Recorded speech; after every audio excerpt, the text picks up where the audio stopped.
You're listening to Arsenal Pass, a flesh and blood podcast for players by players. And all about strategy, leveling up, and the latest news in the world of Wraith. Welcome to Arsenal Pass.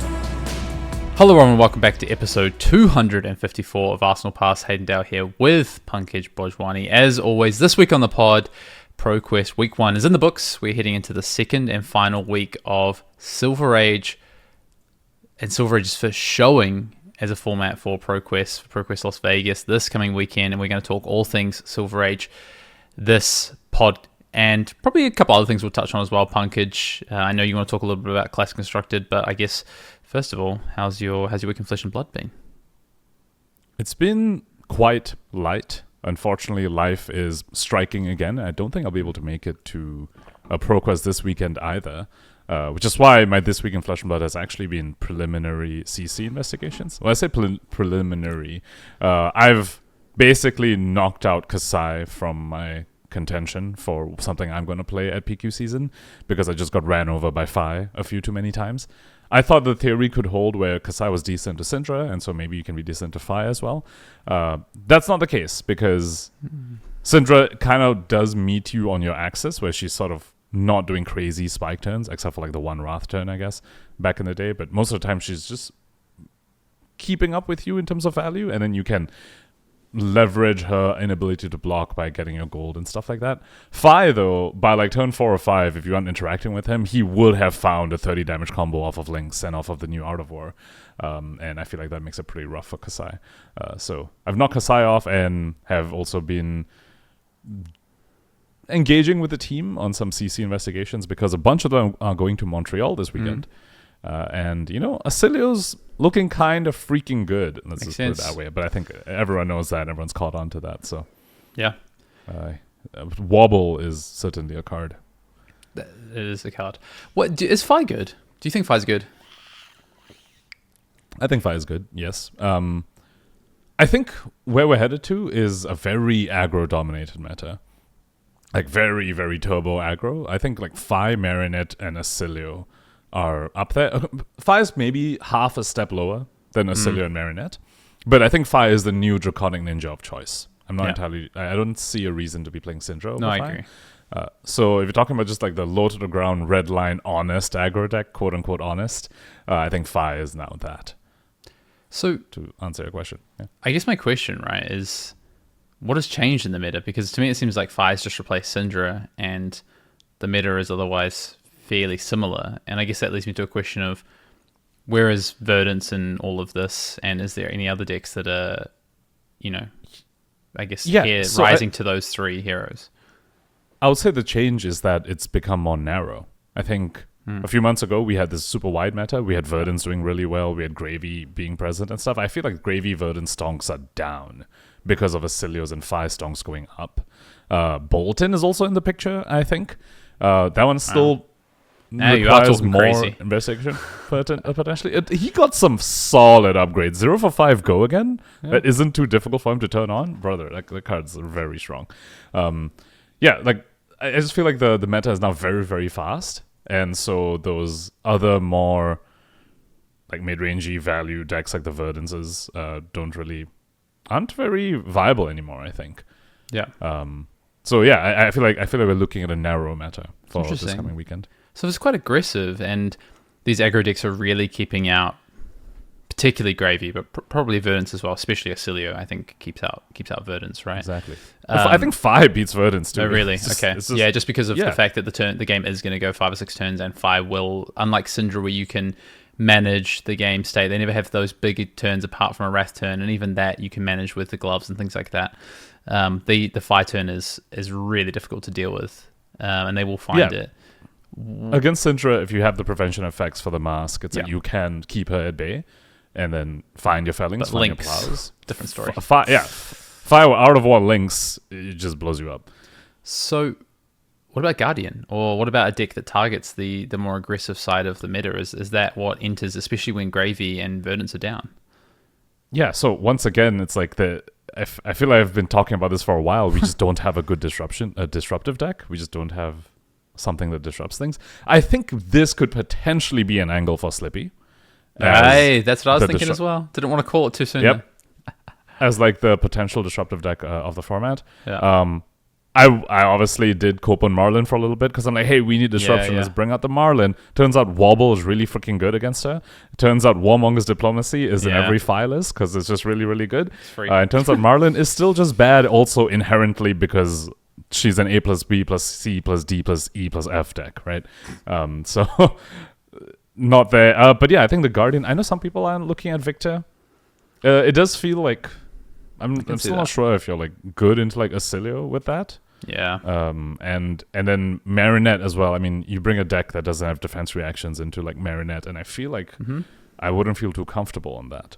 So, yeah. I was wondering whether some of the warriors with Blunton can maybe shore up the Marinette matchup. That's also why I was thinking of Kasai.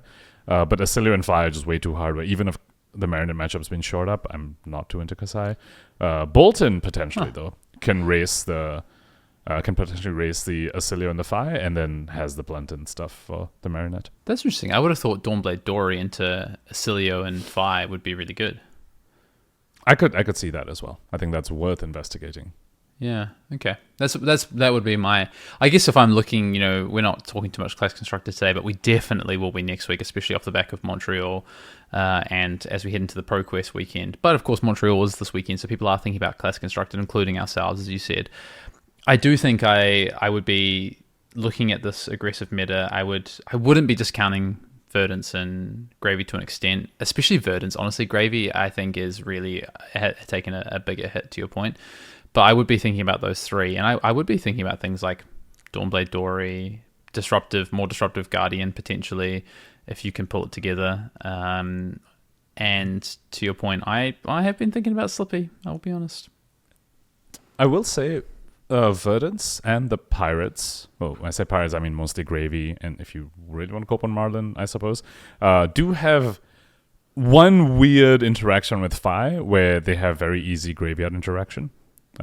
With Sunken Treasure on the Pirates and Everbloom Life on the Earth on the Verdance, which you sort of force the Fi to basically activate Fi in a spot where maybe they don't really want to, and so there is something there, but I still would much rather be on the Ninja side for those matchups. But it's not full absolute turbo doom and gloom. I suppose you have a tool, I guess. Yeah. Also, typically against Ninjas, I'd rather be playing at Verdance than Gravy, personally.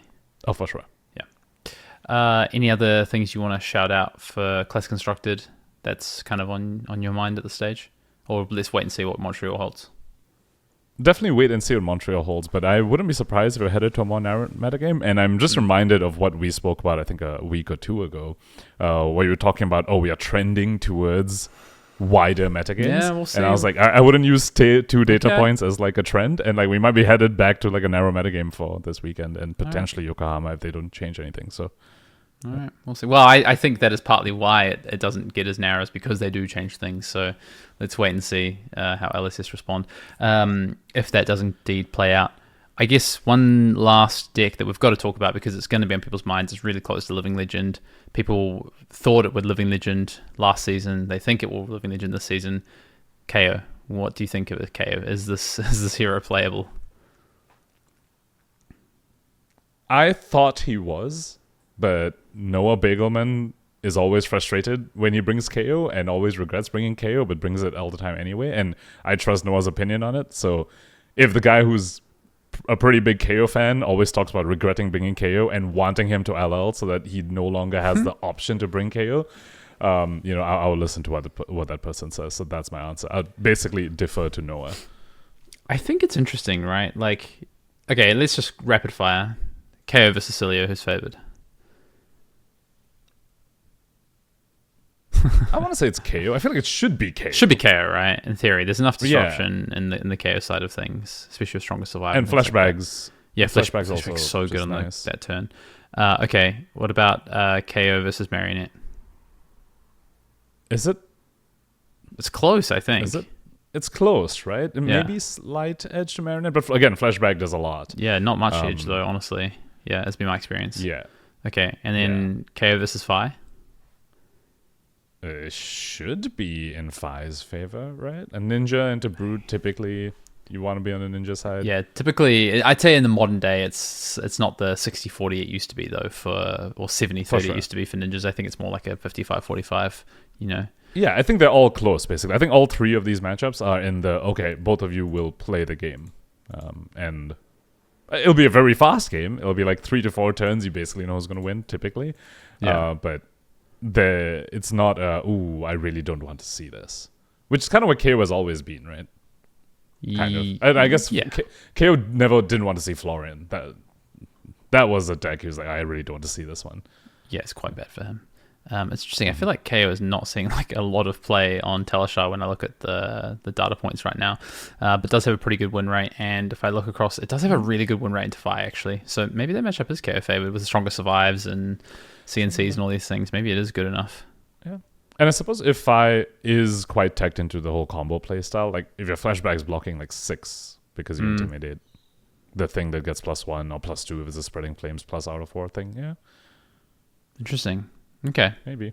Yeah, and KO apparently is very favored into Cilio. So I would keep an eye out for KO this weekend. I don't know. I'm just having some conversation with my buddy here, trying to work out what might be good. But I would definitely keep an eye out for that this coming weekend. So yeah, lots to consider. I mean, interestingly, the best win rates right now, just looking at Teleshar over the last 7 days. Not the Teleshar is in any way be all and all, but people are starting to test class constructed. Verdance and Arachne Huntsman have the 2 best win rates. So there you go. Wow, that is wild.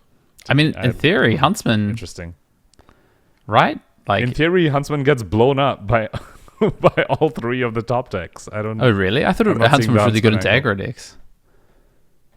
Maybe not. I don't see how he's going into Phi. If the plan is to fatigue, yeah, against the combo, it's not good. Yeah, I wouldn't. Yeah, against Phi necessarily, I don't see it. It's probably people just scooping because they don't want to play against friggin' Huntsman on Teleshar, honestly. Yeah, could be. All right. My week in Flesh and Blood, I can quickly touch on. That was a good conversation on Class Constructed. I have not been playing Class Constructed. I have been playing some amount of Silver Age, but not as much as I managed to play last week. I do have a Silver Age Pro Quest tomorrow as we record, Saturday. We're recording on Friday, my time. I am going to play KO. I would like to play Rhinar, but I think the problem is we'll get into it in the main topic, but I think the heroes that Rhinar really preys on are falling away to an extent, and that KO is better has a better matchup spread into the top 3 decks right now, or at least, overall top better matchup spread in the top 3 decks than Rhinar does, including KO versus Rhinar.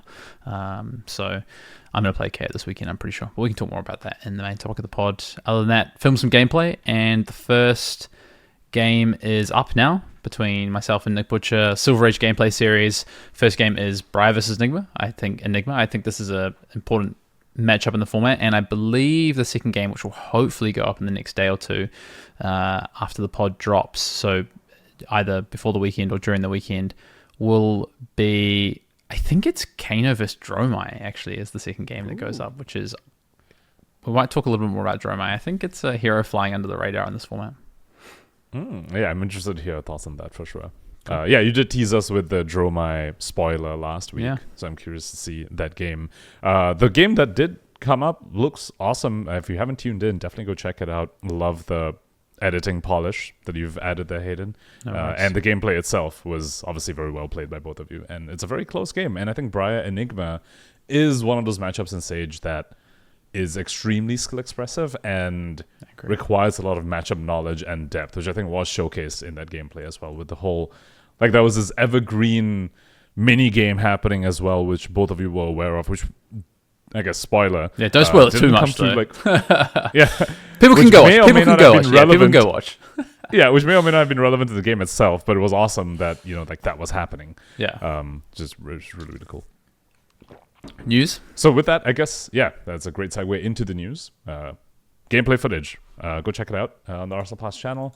We were told there was an announcement for the Silver Age Chapter 3 decks coming out in June. And we know that Blaze is going to be joining us in Silver Age. So that had been long rumored. Yeah, which will be really, really interesting, especially given Kano's current dominance.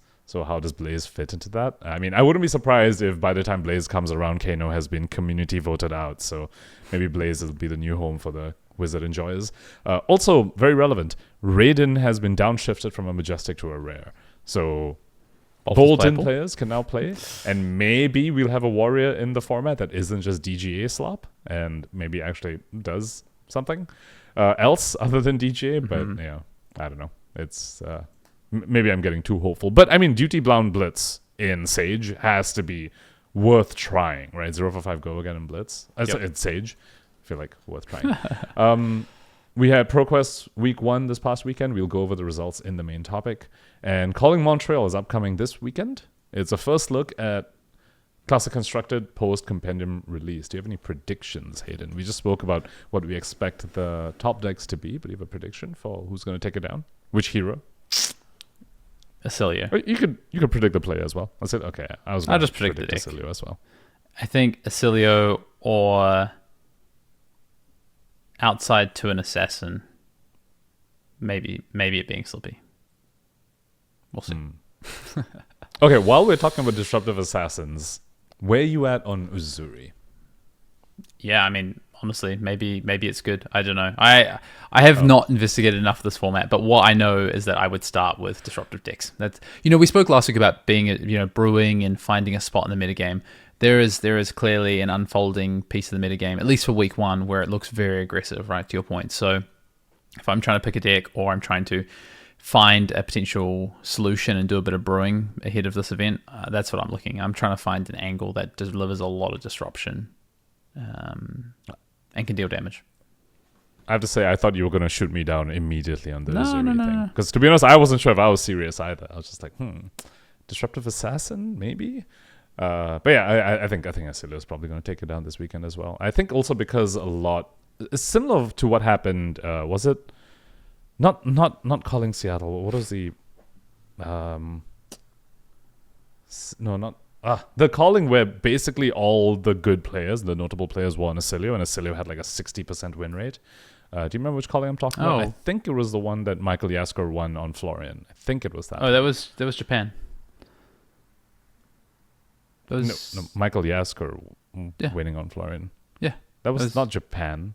I don't think it was Japan. I thought it was calling Akihabara. Was it not? No. Nope. I don't think it was that. I don't know. Okay. Well, then you've asked the wrong person the question, because that's who I thought won that. No worries. There was a calling recently where a whole bunch of notable players were on Acilio. There was like the Margin Bay there. There was Michael Fung, Michael Hamilton. They were all on Acilio. Acilio had like 60% win rate. I think we're going to see something similar happening in Montreal this coming weekend. Oh, sorry. Florian did win Akihabara, but that wasn't the one that... That was a Japanese player that won that one. I don't know. I can't remember who won. That's fine. Which one it was. All good. But yeah, it's just because the caliber of player is going to be on the deck, and the deck, of course, being very, very strong. To me, I think we're going to see us do very well this weekend. Yep. Command and Cookout? Yeah, let's do it. Yeah, you're right. It was a North American calling. I can't remember which one it was, though, but it was a North American calling. Command and Cookout. Well, I haven't actually read the question. Columbus. I think it was Columbus. Okay, that makes sense. Yep. Yeah, probably. All right. Somewhere in Ohio. Yep. Command and Cookout question. If you get questions in for the Command and Cookout, please do so. You can drop us a comment in the YouTube comments below. If you're a video watcher of our podcast, let us know it is a question for the Command and Cookout. You can also drop a comment in the Spotify comments if you listen over on that platform.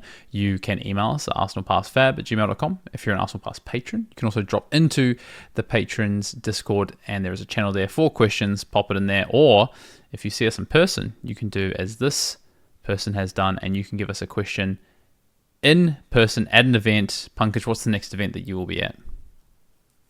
Yokohama. Wow. I'm talking about tier 3 and above event. Yes, it's going to be Yokohama next. I will be in Brisbane. Yours is Brisbane, right? Yep, calling Brisbane. That'll be so exciting.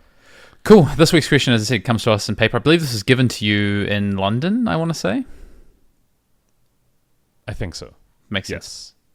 This question comes from Sarah. It says, "Hi, how can you get into commentating? I've tried doing some local events, but is there any other ways to get experience? Love the show." Pankaj, as the more seasoned caster and commentary aficionado, I'll throw it to you. Yeah, I think there's two main paths. At least those are the paths that I see more often. One is the content creator path, and then the other is the pro player path. I think they're both like equally viable and maybe easier for some. One of them might be easier for some than others. Like we've seen notable content creators get opportunities like this before. I mean, to me, that's how I started basically, from being a content creator to transitioning to being a caster. And Nathan Crawford's another one that comes to mind as someone who got an opportunity from having very, very popular content.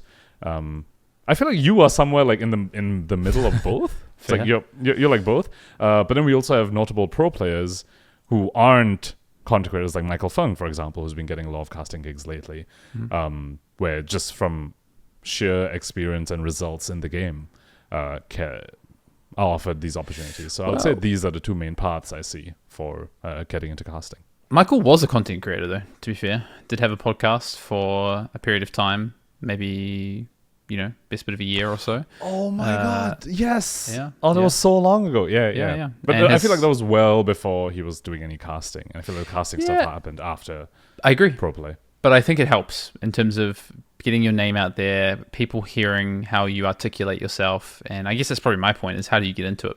People need to... I think it's almost like if you're being assessed for your fit, especially in a game when we're early on where you don't have pro casters, I guess, to a degree. I mean, maybe the amount that yourself and the likes of Scott do, maybe you can put a claim on that, but it's not a full-time job for you by any means. We do have some casters who come into the space in the form of like Uber, for instance, who does other games and is obviously a pro in that space, professional caster. But I think because this game's early on, and in terms of where we are with that space, it's for a lot of people it is a secondary piece, right? To it's more around that passion space than it is career space, obviously, or job space. But I think there is a few things that get assessed, right? Which is, and you can kind of look at it as almost like, okay, what can I show across a spectrum of things? I think there is, and some of that comes down to exposure, because where have people heard you before, right? How would people have heard your work? And it doesn't always have to be specifically on the casting work, because I think it's about, well, how can, especially if you, maybe on the color versus the play-by-play versus each other as well. I think in terms of what you lean into. So if you're someone who has maybe spent time articulating themselves through more of a in-depth analytical side of things, right? Then people are likely to hear your work and think about you, especially if you express interest in the commentary side in terms of that color commentary side. Maybe you've done some work where you're doing more of the entertainment piece, for instance. And I even look at someone like Bryce as that as well, and what he's done through some of the content he's created, I think really shows his personality. And when he leans into that play-by-play side, I think you see that really being replicated. So I think there is like this exposure piece. There's this, how do people hear about you and see you? And it doesn't have to be specifically just commentating, is what I would say, to your point. But it also doesn't have to be specifically being a content creator. It could also be, guesting on things. It could be when you get an opportunity, showing up in that particular way. So I think it's just taking opportunities, honestly. And sometimes it's also, I would put it in a third box of, how do you network, and how do you get people to know who you are? So I'm not saying go and knock on Sam O'Byrne's a door every night for a month until he caves and gives you a casting gig. But going and introducing yourself to someone like a Sam O'Byrne or an Ethan Van Sant, or maybe some of the casters who are already in the game, having a conversation with them, being really curious about how they got into it or what they're looking for, those sorts of things, I think only does good things for you, so that people know who you are. Maybe saying, hey, I've done this work before, check it out, see what you think. I'd love some feedback from you in terms of it's something I'd like to get to into the future at this level, at a tier 3, tier 4 level for LSS. Love your feedback in terms of what you hear and what you've seen, so that I can improve and I can focus on getting towards my goal, and then taking those opportunities on some of the grassroots stuff, kind of like we're speaking about, right? So yeah, there are lots of parallels to getting into casting and being an artist, from what I hear from my artist friends, where part of what you were talking about earlier about where have people heard you, to me that's very akin to having a portfolio. right, of just your various other projects that you can show. In our case, it typically comes in the form of some sort of content that you've created, but to your point, it can also come in the form of guesting on other people's content, which I'll still put in the sort of content creation space, if you will. But yeah, so like there's like a portfolio creation thing, and what you brought up about networking is also so incredibly true. And I do feel it's sort of all links together, where as you become a creator in the space, you sort of get to know other creators, or people get to know you, and then that's sort of how the networking part of it kicks off. And yeah, in some ways there is an element of who you know as well, sort of thing, and the connections that you have, which is again very similar to like an artist's journey, an artist's career, right? There's lots of parallels between casting and that industry even. You've got to build trust at the end of the day, right? Because you could have a great skill set, but how does someone know that they can trust your professionalism? And there does need to be a relationship that's built there. So you do need to do some networking. It's not just about like, oh, because now this person is friends with this person. It's not about that at all. It's about knowing that you can trust someone in a professional standpoint, and that they're going to show up, and that they're going to show up in the best way possible, right? That's what it's really about. To be clear, the networking stuff and the like who you know stuff that I brought up is not. Yes, no, I know you're not saying that. It's not sufficient. It's in some ways necessary, but not sufficient. It's like you need that on top of all the other stuff. Mm-hmm. Cool, great question there from Sarah, and I wish you best of luck. And if you're at a event soon, come and say hello and introduce yourself. Maybe I guess take on some of those Sarah words. Van Rieken, I want to say. I think that's how you pronounce it. But yeah. Cool. Again, if you want to get your questions in for the Command and Cookout, please do so in all the ways I listed earlier on. I'm not going back through them. Pankaj, we got to talk about Silver Age and the ProQuest meta and all things week one. Where do you want to start? How do you want to kick this off? I'm going to pass this to you for the main topic. Yeah, so I'm curious. I was going to ask you, actually. I see two ways we can start this. We can go straight into the top heroes, how they've been performing, and then projected evolutions. But I'm wondering, perhaps, do we want to talk a little bit about overall sentiment on the format before we get into a deep dive? Actually, yeah, you know what? I will. Yeah, that sounds like a good start. I will declare that we're going to start there. So something that I've been seeing, some discourse I've been seeing online and from other content creators as well, is that I think the sentiment towards Sage is potentially shifting towards the idea that it is fantastic for new player onboarding. And it has been great for the growth of the game, for accessibility of the game. Lots of people have been reporting, some of the friends who maybe were averse to trying out Flesh and Blood because of the cost to entry, the barrier to entry being too high, now picking up these precons and giving the game a shot, which is really, really good for the growth of the game. However, there also seems to be a sentiment of perhaps being unsure about the viability of this format at a tier 4 level, maybe even the calling level. Again, citing stuff about the 20 health format, the games feeling quite low agency, very die roll dependent as well, is a comment I've been hearing a lot. And I'm just curious what your thoughts are around Silver Age, given that now that we both have engaged with it a lot more than obviously before Compendium. Yeah. It's a tough one. Like, on one hand, I don't disagree with some of that sentiment. So first of all, yeah, I massively agree on the first part of that. It is a great way to get new players on board into this game. I think it is the best thing we've had so far, and I don't think it's particularly close. Honestly, I think the second best thing was the Ira starter deck, honestly. You know, whether it's like classic battles, whether it's blitz, whether it's armory decks. I think armory decks have their place. I don't think they're like stage 2, I would say, is where I have seen the armory decks. I don't think they're like the pure onboarding. And I think Silver Age does a really nice breadth of give someone a Silver Age deck to start with, let them play with it. They can do 2-3 months like that, and then they can look towards like, oh, I'll buy an armory deck for this other hero and then upgrade it for my CC, whatever it might be. So I think it's perfect. In terms of the sentiment around that's what it is good for, and then there's some other pieces around it's die roll dependent, it's the viability of it for a tier 3, tier 4. I'm not sure I agree. I would say yes, there's elements of some matchups feel like, you know, you get a 5 or 10% swing based on the die roll. That there is some things that feel like they have a higher level of variance, some particular matchups or decks that have a higher level of variance than others. but I would also say all of those things are true of other formats, whether it's been limited, whether it's been blitz, whether it's been living legend. I think living legend had some massive die roll elements to it as well, or even to an extent whether it be classic constructed. I think the classic constructed is the purest form of flesh and blood at the end of the day. I think it has the most balance. I think it will always have the most balance to it. It's a longer format game, so the dice rolls tend to matter less, for instance, but there's still that element of it. For instance, aggro mirrors, syndrome mirrors in particular. Oh, I lost the die roll. I'm going first in this. I'm already probably 5 to 7-8% behind in this matchup all of a sudden. So I don't think it's just a Silver Age problem. That if you indeed see it as a problem.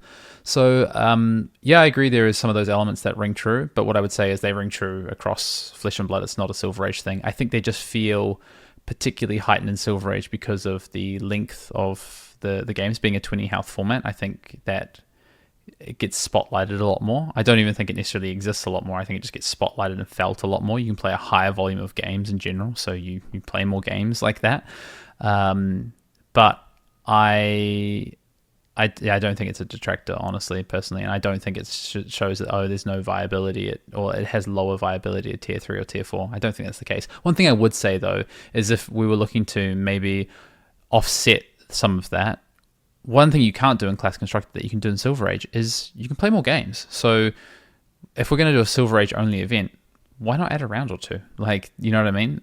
Give an extra loss if that's something that we can do. So yeah, that's probably my standpoint. What about you, Pankaj? Where are you feeling?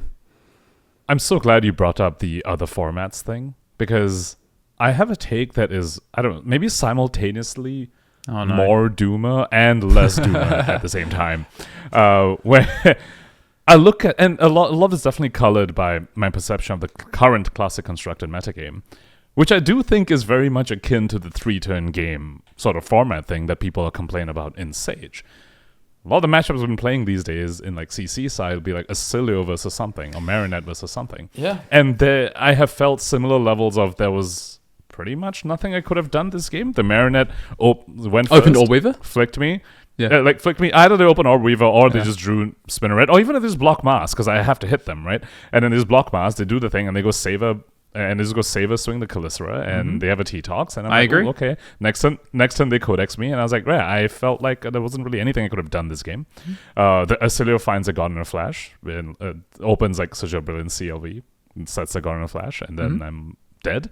Yep. Fi does Art of War things. But my point is, what I'm curious about is whether our current... First, I don't disagree with people talking about some of the games being low agency in Silver Age. And I don't want to make this what about Classic Constructed? Like a what about sort of argument where, it's like this is Classic Constructed. What I'm trying to point out is I wonder how much of this is a commentary on something absolute about the format or about the current meta that the format is in. Because in Classic Constructed, we just came off the back of having a really wide metagame with eight different heroes at the top with variable game lengths. And then now we're in this meta where it does feel like it's a Acilio Marinette Fi sort of at the top, making 3-4 turn games. And I wonder whether this first season of Sage is simply just that as well, where we have this a lot of the top decks are just these aggro slanted decks. Because, and the reason I say we could potentially, maybe with a little bit more managing of the format, maybe a few more bans and stuff, and obviously community bannings and stealth and stuff, maybe we can get Sage to also be at the point of where we were in CC a few months ago. And the reason I say this is not just a false hope thing, is because I think there are a lot of matchups in Silver Age which do give me the sense of incredible agency and incredible feeling of skill expression and a lot of depth to it. I mean, your Enigma Briar game that you recorded with Nick, that's on the channel, I think is one clear example of that. I think the Enigma DGA matchup is also in that category as well. I think the DGA Guardian matchup can be in that category. The Enigma Kano matchup, we saw Jude versus Jacob Clemens, those games were super exciting and super engaging and skill expressive on both sides. So I feel like there is, I see these super high level engaging games in Silver Age, and I also see the aggro mirror the aggro mirror sort of blitz 2-3 turn games. And I'm just wondering whether that is just a function of where the meta is right now in Silver Age, because I feel like we had the same thing in Classic Constructed. Like, that's sort of my parallel that I'm drawing, where we had a really, really awesome CC meta. Now maybe in the more aggro-slanted side, which I would argue, is lower agency, less skill expressive. But maybe Silver Age is just the first season is that, because there do exist really, really deep games of Silver Age, and we have seen that across coverage the past few weeks. Yep. No, I would agree with that. I think the only thing I would build on from what you just said, I honestly think that is a really good call out in terms of, we've been with CC. I felt that the same as well, with Acilio, with Marionette at times. I just think that is true. I think the formats overall have been slightly, or the decks in the format have been slightly lower power, but the spike of some of the power level within the deck, it's the thing that Brian Gottlieb spoke about 2 years ago. We're going to reduce the consistency of ceilings, but the ceilings are going to be high, is what he said, and it rings really true, right? I think what I would say, I would go one step further with what you spoke about in Sage, and I would point out that it's week 2, week 3 at best, if you want to count the world premiere, right, of this format, and of this, not the meta, of the format. So I think take it easy on drawing conclusions that quickly. And even what you're speaking about with like how strong Briar is right now, I mean, 30% of the wins this week, right, which we'll talk about, really strong showing between the top 2 decks, almost 50% of the wins through week 1, right? But what other decks are out there? Like, we haven't had massive amounts of events for people to take ideas and iterate on them. And we're talking a tier 2 level here, right? We're not, by the time we get to Yokohama, I do firmly believe that people will have been investigating further, finding new strategies. Like, it just happens. People go deeper down the well. That doesn't tend to happen as much at a tier 2. People tend to replicate at a tier 2 what they see at a tier 4 and even a tier 3, especially from top 8 decks. So, and I'll point out a deck like Enigma that I think is very good. It's very difficult to play, I would say. So I think personally that we're just early on, and yes, there may be some things that we just spoke about around agency, consistency, ceilings, some of the elements that creep in other areas of Fab as well with dice roll and things like that, and specific matchup tropes, I guess, for lack of a better term, that come up. But I also think that just give it some time. It does sometimes feel like, okay, while it's a 20 health format, and so sometimes the lower agency is felt because it's 20 health. I feel like in CC, sometimes the lower agency is felt because of how strong some of the Majestics are, right? Where it's like, it doesn't matter that they're 40 health when their T-Tox, like, just is a 2-for-1, and their whole deck's full of 2-for-1s, and they Codex and T-Tox and Savor you, and it's all 2-for-1s, and then the Acilio blows you up from 30. It just doesn't matter that you were at 40 when the damage ceiling is also that much higher, right? It's basically the point I wanted to bring up. Yeah, agree. I will push back a little bit on the whole, like, let's take a look at tier 3 events, because I think someone will point out that Kano won 3 out of the 4, like, events that we saw at like a tier 3 event, like 1 calling and 2 showdowns. Yeah, showdowns are tier 2 events. Just by the way. Showdowns are tier 2, but it's like attached to the calling. It's like, in the realm of Kano. Yeah. Well, Kano is really good, but it only had 8% of the wins last week, right? So even that, I'm like, there's something to investigate within that, right? Surely. Yeah, I'm curious. As we get into talking about the hero specifically, I do want to try and get your take on why we think Kano didn't do so well, given that I think it seems to be a fairly common sentiment amongst the high-level players that Kano is probably the place to be. So we'll get into that. But let's start with Briar, who won the most events this past weekend at Silver Age with 50, which is about 31% of the wins. Together, she and KO made slightly over half the number of wins, which I think is not the greatest look for the format, which I think is what has been leading to a lot of the sentiment.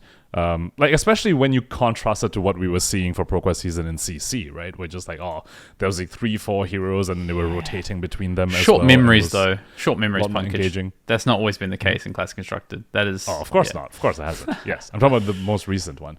But yeah, I could see why this maybe was souring some people's perception of Silver Age. But we already had that whole conversation. So Briar, 31%, 50 wins. She's at the top. Not sure. This was not surprising. And I'm not entirely sure if there's too much really talk about Briar herself being up here. I'm guessing, she won the first Silver Age calling, right? So people have easy access to a deck list. Relatively straightforward deck to play, to your point about complexity of the deck also being a factor, especially at a ProQuest level. Yeah. Wait, sorry, about KO or Kano? Briar. Wait, what? Oh, sorry, Briar. In terms of Briar, Yes. yeah. I know. I mean, Yes. Briar's just the easiest deck to pick up and play, right? At the end of the day. Sorry, I thought you were transitioning into another deck there with the complexity of play. No. Yeah, I mean, I think Briar's wins comes down to a combination of things. I think it's the best deck in the format. I think we spoke about that last week. It's easy to play. It's fun to play. It's fun to do like cool explosive stuff with Briar. And there is a lot of different. I think the ability to have a weapon against aggro and a weapon against longer game decks is really powerful. And I think that the clear and obvious strategy to beat Briar doesn't necessarily exist. Like, there's not just a clear and obvious way you go, oh, you do this and you'll beat the Briar decks. So I think that is the challenge with Briar is it is probably a little bit too good. I think people can adapt to it. Do I think that'll happen in a ProQuest season? Not necessarily. I think it would take probably the tier 4 for people to do the reacting. Well, there are two obvious ways to beat Briar. It's just they both suck into everything else. Like, the one is the Block Slop Guardian deck, right? There's the Block 4 Fatigue Guardian deck, which I guess maybe is no longer obvious, with like Briar potentially having the Evergreen stuff. Yeah. The other one is Icelander, in my opinion. I do think Icelander is quite favored into Briar, but it's so bad into everything else, so... Yeah. It does come down to lack of disruption again. I feel like I'm feeling that both in CC and Silver Age, where I'm just like, where's my disruptive deck that I can play? Where's my where's my ice? Something cool, which is in a low disruption point of the game, it feels like, in both our formats. Yeah, I would love to see something that can punish something like the red line element of Briar without being just too generically strong against aggressive decks. So, Icelander obviously does that with Frostbites. But then you need to make Icelander a bit better, I think. But I would also love to just see something else that maybe helps target the red line decks potentially. Yeah, I'm feeling Icelander's lack of damage, an end game, basically. Like damage. Yeah. Like obviously, there's no Striders, but I'm also just like, there's no there's no spike turns that I can even build to, like no mini comp. Like there is like the E-Pod Ice Eternal thing, but there's no like Insidious Chill or like an Amulet of Ice where I just need a couple of turns where I get to actually like force some damage through and put them in the position that I want them to be. That's been pretty tough. Also, oh my god, the card that I've actually begun to hate as Icelander is Sirens of Safe Harbor. I've been playing games like against DGA and stuff, and I'm like, I can beat double polarity. Sure, you double polarity me, that's fine. I can set up this Ice Eternal thing. It's chill. But it's that plus 4 to 6 Sirens of Safe Harbor, and that I can't beat. Like, I've had games where I'm like, oh yeah, I got them to like 2 before I died. I'm like, yep, those were like, and it was double polarity and like 4 Sirens. I was like, I'm kind of, can't beat that card. I'm kind of down with banning Sirens, honestly, because like I'm down for that as well. That one life matters so much more than in classic. It's worth double than in classic constructed in so many ways, right? So, I'm especially down when the KOs are like discarding it to like stuff. 100%. Just like randomly get one life. It's like, dude, get out. Or like Mediax Rhino, where they're just like, I just flip this off the top. Here's my 1 card 6 coming at you, like value wise. It's just like, oh man, dude, I Winters Bited this DGA deck, and then they discarded Sirens. Yeah. I was like, I don't think I play Icelander anymore. Yeah, don't do I this. agree. Cool. So, okay, Briar, tier 1, no natural predator. Makes sense. Fairly straightforward to play. KO. This was 2 of us were pretty high on this deck as well, as were many people. 25% just barely behind Briar. Kind of the other de facto aggro deck. We spoke about it. Sort of more like a stable-ish version of Briar, where if someone does want to bring something to prey on you, they can prey on the Briar, but that doesn't quite work against you, like the Icelander and the blocky Oldhim or whatever. Yeah. Or even like a fatiguey Enigma, for example. Some Enigmas that were trying to fatigue Briars. Like, your KO is going to be just fine into that as well. Also, I think the other big draw for KO with Kano's rise is the Spell Void 3 gloves. I think people are perhaps looking towards KO as better into Kano than Briar. It is. And I think there's some real merit to that. I think it is. I think, we've got no natural predator, but I do actually think, especially once you get the reps in and you play a lot, the Kano Briar matchup is it's close, I think. Whereas the KO one, I feel like it's actually really good for KO, honestly. I think it's pretty miserable. I haven't played a lot of that matchup, actually. I think it's pretty miserable for KO, honestly. So, yeah, I think that's where KO takes some advantage, but then I think Briar is slightly favored into KO. Do you think as we go like higher level, like say towards Yokohama, since we only have one more week of ProQuest left for Silver Age, so it's kind of like Yokohama's the next thing on the docket. Do you think maybe we see KO be more popular than Briar at a higher level because of that, because of the more like stability across matchups, I suppose? I don't know. I think probably not, because I think Briar is just still so powerful. But I'm also not convinced that Briar won't be untouched. So, yep, that's fair. All right, third on this past weekend. We see a significant drop off now, where KO was 25%. The next most winning deck is 10%, but it is Dorinthia, and this was slightly surprising to me because I don't feel like she has a very good matchup here into the other three most winning decks, which is Briar, KO, and Kano. Yeah, I agree. And I do wonder how much of this is perhaps knowledge about what DGA actually is hasn't quite trickled down to everyone at a ProQuest level. Because I think this happened to a lot of us when we first saw DGA in Silver Age. We sort of projected what we know about DGA in CC and thought and called it a fatigue deck and expecting it to be a block slot fatigue deck when it actually is more like a mid-range, very high efficient value that puts you in a uncomfortable position very quickly kind of deck, but not fatigue. And I do wonder perhaps that because there was a level of unknown there, that maybe that's why it did pretty well in week one. But I do feel like to some extent I'm kind of grasping at straws here. I can't fully explain why Dorinthia is the third most winning deck. Yeah, I think the game plan is just simple, honestly. Just like bang, bang, attack, bang, bang, attack, or just block. Like it just does. In the gameplay, we play a DGA game, myself and Nick, in our gameplay series, and one of the things we talk about a lot is just that one of the big advantages to playing. Also, we got some feedback last week about not just using acronyms and being clear on what they are. So, Decimator, Great Axe, Dorinthia. One of the things about being really clear on why it's good is because it can flex so easily. It can do anything with its hands. It can play 4/5 card hands. It can play 1 card hands. It is just really good in that regard. It can throw, it's like, oh, I could use these 4 cards to come in for 11, or 10, or I could just block for 3 cards and come in for 4. Plus, obviously the Great Axe ability. Yeah, but why is it the third most winning deck when there's Briar, KO, and Kano all around it? Like that's the thing that's puzzling me. Because I think it's not seeing the angle. I think it just beats. It's the same thing of like we spoke about Verdance during like the last season. Like it's just this mid-range deck, or like it's just something that beats players who make mistakes because it's super consistent. It's really easy to play. It's a deck that like, I played one Briar all day. Briar's the best deck. Doesn't mean people are always going to play it, especially if they don't like it. Like, so yeah, I played against like some Bravos, and then I played against Ira, and then I played against a KO, but like they kind of like bricked on a turn, or I had the defense reaction after when they pulping me or whatever. Like I think that is Dorinthia right now. Oh, the Enigma wasn't expecting the Steelblade Shunt. That matchup is actually quite dynamic. Yes. It is interesting. I have noticed, actually, I think a lot of the deep matchups in Silver Age are quite around Enigma. I'm kind of just like, It's like, it pisses me off to say that, to like give the illusionist some credit over here. But I do feel like in Silver Age, she is responsible for some very, very dynamic and deep gameplay, which, I guess, you take away the Traverse Mirror Guide part of it, and it's just like, ooh, okay, there's interesting decisions to be made now.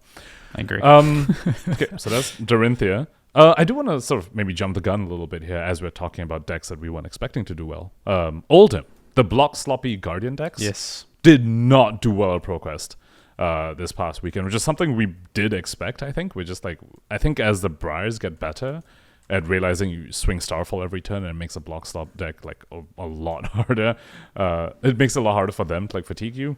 KO is decent to them, and Kano is also decent to them, and Decimator Great Axe is also decent to them. I just feel like you just look at the top 4 heroes in the chart, and you're like, the Oldhims and the Guardians just don't seem to be doing so well, including like the Terra, which we were potentially thinking about, and the Flavo as well. Yep. I couldn't have said it better, Pankaj. I think you've put it. The other thing I'll say is I probably think some of these decks take a draw at some point as well, honestly. Like, I wouldn't be surprised if some of these decks take a draw. I did not think at about ProQuest that. level. That's a good point. I wouldn't be surprised if some of them are for sure. going like X2 and 1 and missing top 8s, to be honest. Makes sense. Okay, Kano. Yes. 4th most winning deck. Yeah. 8%. Yeah. With 13 wins. I feel like this isn't representative of the strength of the hero. And I do wonder whether it's just low adoption rate. Like something that we did see in CC as well back when Kano was a force in CC is that just not a lot of people took up the hero. Perhaps it's because of what you were talking about, like the complexity potentially, or just having some aversion to like the wizard class, which is, I think, is a thing. It's just, I feel like he should be winning more based on his strength, but I think there's probably just a level of a low adoption rate happening. So I have a bit of a theory on Kano. I think Kano is good. I don't think it's the best deck in the format. And I think one of its challenges is consistency because it starts on 15 life. I think your first versus second matters a lot. I think your first hand matters a lot with Kano. And I think that a lot of people who are sharing the sentiment that you shared earlier around, not to say it's your sentiment, but the sentiment that is seeming to come out around this format and the nature of it, a tier 3, a tier 4 event, these sorts of things, are playing a lot against Kano, or they're playing Kano a lot, because I know a lot of good players think Kano is very, very good. And my experience with Kano so far is that it is very frustrating to play in this format because of there are some amazing games to be played. Don't get me wrong. There are some fantastic, like Kano versus Enigma, for instance. Kano even versus some of the Kano versus Dromai, for instance, is really interesting. Dromai had a few wins this week. There is really interesting Kano games, and even sometimes like Kano versus KO and like the dance around like the Spell Void gloves, for instance, can be really interesting. But there's also games where you play with Kano where you're like, yeah, I just actually can't do anything in this game, and it sucks. Like, oh, here's 2 all red hands in a row. So that's kind of my view on Kano. Interesting that you brought up the die roll, because I actually think Kano is one of the heroes that is quite agnostic of the die roll, which isn't. I think it's one of the reasons why the top players are actually drawn to him. And I feel like the players I know who are very high on Kano are the ones who aren't complaining about Sage that much, actually. Okay. I feel like it's the ones who are playing like the maybe KO and I'm the wrong. flyers. Yeah. They're feeling it more. Yeah. The 2 all red hands in a row for sure, and I do agree with you on the first hand thing, but I think that is just the aggro nature of Silver Age, right? I think the Briar KO, you could say the same thing about like a Briar KO matchup, where it's like, the Briar bricks on their like first hand, like going second, like they don't have the go again, and it's like, okay, yeah, it feels like the game's over, and that Kano's in that spot for sure, as well. I don't disagree. Just aggro mirrors, right? Yeah. I mean, Kano starts 15 life, right? Yeah, I mean, maybe the dice roll does. I think that's really valid. The dice roll does matter less, but the variance in Kano can't really extend the game. Right, other decks have a bit more life, they can extend the game. Like you draw 2 or red hands in a row in some other decks, like for instance, DGA Dorinthia or whatever, it might be, just made a great X Dorinthia. Some of these decks, it's like, yeah, just throw my hand, it's fine. But Kano can't really do that, and because the Kano games, the other thing with Kano, and this is, you don't really get free wins with this deck. I mean, like sometimes you get like the odd one because you're just like, well, I just like had my opponent did this, and I just managed. I had a free flip, and it was a red emeritus, and I'm so far ahead now that doesn't matter, sort of thing. But in general, you don't get free games with Kano. I would say is a big part of it as well. Agreed. Yep.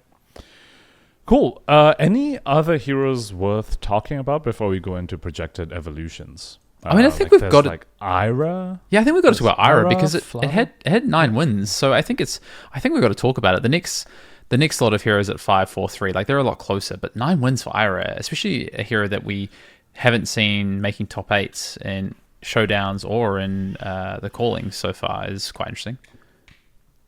Yeah, I think people are really drawn to the life of the party thing. That's, I think, an appeal for the deck, at least from a fun perspective. It does look really awesome too. You Crouching Tiger comes in for 2. You call it Crazy Brew. You life of the party for like a massive amount. Mm-hmm. So she does have that. In theory, she's fast enough to like maybe compete with the aggro decks, but also evasive enough to not just get fully blocked out. I feel like she's solid. Yeah, it's like just solid, and I wouldn't say someone's making a wrong choice, but I'm not entirely sure if that's the best choice. It's sort of where I'm like landing on her. That's fair. No, I kind of feel the same. She's just the one that outlies to me because I think after that you've got Bravo, Flattering Showman, Enigma, Dromai, Phi, and Ultim. And those heroes, I'm like, yeah, they're kind of, I think they should be in the conversation somewhere there or thereabouts. Ultim, obviously, as you know, we spoke about is dropping off. But those, Enigma, Dromai, Phi, Flattering Showman, I'm like, I think there's definitely something in those heroes. But Ira is the one that just kind of stood up. Like, to me, from what I've seen so far, I'm not impressed by that hero to a degree. So, yeah. It's weird because her hero reads like you want the game to go long. Right, as the more turns you have, but that's what it was in Blitz. Yeah, that's what it was in Blitz. Yeah, which is kind of not what Silver Age is about, at least in the aggro matchups, but still kind of works. I mean, you could say the same about KO, where his hero ability also reads as like the longer the game goes, I'm getting +1 every turn. And yeah, if KO is doing well on the basis of that, maybe Ira can as well. Yeah, the evasiveness is quite nice. Like with the 1-2 thing, quite annoying. I want to talk about potential evolutions moving forward. You teased us with Dromai. Do you want to give us the sauce or give us the knowledge? Why is Dromai potentially an angle? I think you should watch our gameplay that'll come out between of Dromai very soon. But I guess what I think is potentially good about Dromai is, if the Guardians are falling away, one of the challenges I think for Dromai is trying to deal with aggressive decks and then also trying to deal with popper decks, right, is really difficult. I think if the popper decks, and particularly the Guardians, are falling away, KO is still there. This is something I think the KO matchup is just kind of doomed, honestly. It's just doomed. But I think the other matchups are in and around it. Kano, Dorinthia, I think even Briar. I think Dromai potentially has an angle into. And that Dorinthia should be free, right? Yeah, Dorinthia should be free. Yeah. Basically. I think Kano is really good for you potentially as well. It depends. I don't want to go into that matchup too much because we play that one. But the Briar matchup, I do think you have an angle into as well because these Briar decks are tall. They're not wide. Like they can go 3 chain links wide, but. Okay, are they going to play Starfall against you so that they can clear allies? Like, that's really difficult for them because they don't have that many blues and then they can't leverage the additional resources. They go tall a lot of the time, so they're kind of forced to just throw the damage at you. And Dromai has a lot of really efficient damage prevention and blocking, actually. So I think Dromai is... I'm not saying it's like, out of this world, it's like people are underplaying and it's the best, should be one of the best decks in the format, but I do think that potentially has been underexplored and is quite good.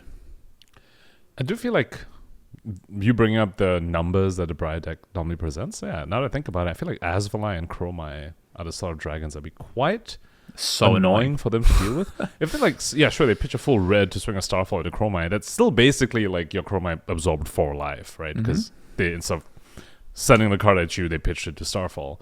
Asvalai as well, 3 health. It's like, what do they have that comes in for 3, right? So I could see that being annoying. I do think the Guardian dropping off piece is very important, though. I did feel like the Guardian Dromai matchup, I just didn't know what Dromai's endgame was. Into a Guardian that knows how to play the matchup. I don't think that was one. I didn't think Dromai had a... It was like free on the other way, right? Where like Dromai Dorinthia was like free for Dromai, but Dromai Guardian felt like the Guardian knew what they were doing. They should never lose. 100%. Yeah. So... if you see Guardians coming back, maybe don't bring Dromai to your progress. But I do... what do you think? But KO is also doomed, right? I think it's a lot less worse than the Guardians because Guardians just... all their cards block and pop and they swing weapon. KO, I think you can potentially... you might be able to stack enough, like a couple of good turns with Chromai's that you might be okay. I don't know. It's probably terrible, but I haven't explored it. Well, sus. But I mean, if you can say that DJ is good, then you can say you're good into Kano, and if you can say you're good into Briar, then yeah, I think that is an angle. I want to pick your brain on something that like we saw at the world premiere. I think we saw it at San Diego as well, like on stream. Didn't make top 8, but I'm curious about this deck. Is Vincent a potential angle? I feel like the theory is there. And I wonder whether it's just like the way it is in CC, where the theory is there, but the consistency isn't, and that is simply the problem that's going to plague this hero. That's my current take. Yeah. I've not seen enough, honestly, outside of those games. I played one game with it, one game against it, and so I think, I'm not really qualified to call when I've played one game with the deck, because there is nuance to that hero, and I know all the Vincent stands will be in the chat like, you've played one game, you don't understand the interactions and how you should be playing this hero. Sure, that's fine. But I understand Flesh and Blood, and I've played Vincent enough in CC and seen enough of Vincent in CC that I have the same problems with Vincent as I do in Classic Constructed, except that I can't pull my way out of some of these games with Majestics that allow me to cheat on action points, non-attack actions. So, I think Vincent is... I do think it's fine, though, but ultimately I don't think it's good enough. She got 2 wins, same number of wins as Reinar. I don't know. Yeah. So, okay, Dromai, Vincent. Keep an eye out for projected evolution. Still unsure. Probably still maybe in the, okay, you can play this, but maybe not a breaking angle into a format. Yeah. Anything else you can think of? Or? I wouldn't mind just quickly touching on... Well, what do you think about Enigma? Because Enigma had a couple of top 8s in the calling, but obviously a bit of a tough weekend. And we spoke a little bit about, Kano and where that's at. Do you think Enigma is similar? It's difficult to play. Yeah. I think she's good at the local level, actually. We brought this up, I think last time we spoke about her, where I do feel like as you go higher, the skill... what's it called? Responsibility. Oh, you were saying that shifts onto the opponent. Shifts to the Enigma side. But at the lower level, I do feel like it sort of, you ask your opponent to know whether they can deal with you. So I think she's decent. But I mean, with the top decks being, I don't think KO is like particularly like easy. No, I think KO is a bad matchup for Enigma. Yeah, exactly. Like KO's rough. The Briar part is like, yep, you can beat like local Briars, but again, as the Briars get better and like understand to navigate that more. And also understand to sideboard properly. That's very important. I see Briars bringing like double burn-up shock into Enigmas and like all the second strikes. I was like, I agree. Maybe not. Maybe don't do that. Yeah. At the local level, she's good, but maybe as people get more experience, yeah, she feels answerable, but I do feel like she offers some very, very interesting games. Mm-hmm. Which is nice. Like I just think of the Jude Jacob game. Yeah, it's really the Kano Enigma game. Oh, those games were so good. So fun to watch. Fi, what are your thoughts on Fi? Is it just not... It's just worse than Briar and KO, so it's not worth playing it? Yeah, it's like the age-old adage, right? Like, why are you playing the worst aggro deck? Like, there's nothing he offers that Briar and KO don't do better. I think for a while, that was the anti-fatigue angle, but then Briar's learned just run Starfall every time. If you really need to tech an Evergreen or two, and you'll be fine. So he just doesn't have that angle either. I do think... I guess it... Yeah. His angle would be if Enigma really props up. Yeah. I was about to say the same thing. Yeah. If Illusionist... if Enigma, even Dromai, had a really strong rise, then I think that's where Fi would show up well. But then you have KO there. So I feel like KO is already doing that, right? Like, so you have Briar. Yeah, and you're sure. like, oh, Briar's weak into like the Enigma and the Dromai. Then like, okay, then you play KO. And then now it's like, oh, was Fi doing anything better than KO? And I don't think Fi's doing anything better than Briar and KO. Right? It's like whatever he's doing better than Briar, KO does that. And whatever he's doing better than KO, like Briar does that. So it's just like, why are you playing Fi? Is my take. Okay, that's fair. Last one I want to touch on quickly is Reinar. I played quite a bit of Reinar over the last week and a half of Sage. I think Reinar is actually really... I do think Reinar is good. I would put Reinar somewhere in and around like the Flattering Showman, Enigma kind of standpoint. I think the problem is that right now KO is just the correct brute to be playing because your Briar matchup is better, your mirror match or your brute mirror match is better, and you're maybe slightly better against Kano and Dorinthia, but it's not massive amounts because one, the Spell Void Gloves is in both decks, and then for the Dorinthia standpoint, I think that's one where you are a decent chunk better actually. But again, we don't see necessarily the angle to Dorinthia, and I think you are better into the Guardians as well, definitely, but they're also dropping off. So I don't particularly see a reason to play Reinhardt. Unfortunately, breaks my heart to say. Yeah. I want to talk about Lexi. Okay. I think it's a fun deck.